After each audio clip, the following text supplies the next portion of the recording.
In Excel, every workbook is different. That means you may want to modify certain things, like the size and layout of your cell, to better fit the data you're working with.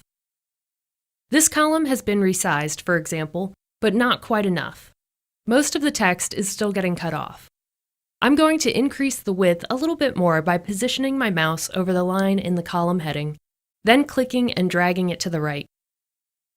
Another option is to auto-size the column. This will automatically adjust the width so that it fits the contents of the cells exactly. Just double-click the line instead of dragging it. Now the column is perfectly sized to the text. Rows work the same way.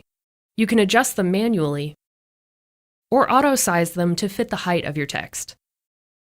Sometimes it's useful to be able to resize all of your cells at once. In this example, I'd like to make all of my rows the exact same height. To do this, click the Select All button in the top left corner. Then resize a row, it doesn't matter which one, and the change will be applied to the entire worksheet. Next, I need to add another row to this list. I'd like to put it in between row 4 and row 5. To add a new row, all you have to do is select the row heading below where you want the new one to appear. Then click the Insert command.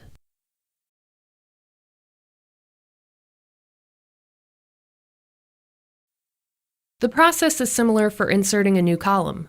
Just select the column heading to the right of where you want the new one to go. Click the Insert command, and a column will appear to the left. Deleting columns and rows is just as easy. First, select the column or row you want to delete, then click the Delete command. The column or row will be deleted, causing the other cells to move and fill in the gap automatically. Just remember that there's a difference between clearing and deleting. Deleting cells removes them from your worksheet. Clearing just removes the contents. You can also move a column or row to a different location. In this example, we'll move a column. All you have to do is select the one you want, then click the Cut command. Next, select the column to the right of where you want the column to be moved. Click the Insert drop-down menu on the ribbon, then choose Insert Cut Cells.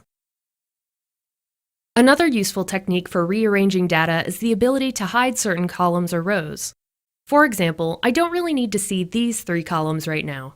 I'd rather focus on the customer's email addresses. If we right-click, then choose Hide from the menu, the columns temporarily disappear. To unhide them, select the columns on either side of the ones that are hidden, then right-click again, and choose Unhide. Let's fast forward to the finished worksheet. Next, I'd like to take a look at wrapping text, which is one way of addressing cells that contain more text than they can actually display. For example, I'd like to resize my column of addresses to about half its current size, but still be able to see the contents.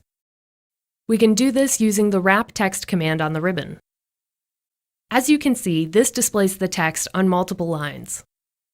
Now for the finishing touch, combining the cells in the top row so the title of my worksheet can be centered in a single large cell. To do this, select the cells you want to merge, then click the Merge and Center command. There, that's perfect. To access more merge options, open the drop-down menu here.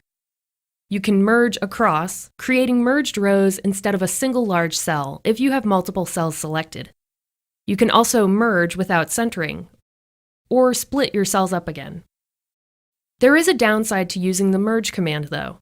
If you want to merge multiple cells, each containing data, Merge will only keep the contents of the upper left cell and discard everything else. So you should be careful when using this feature. The best way to learn about merging cells, wrapping text, and working with columns and rows is to practice. So the next time you're using Excel, look for ways that you can customize your worksheet to better fit your data.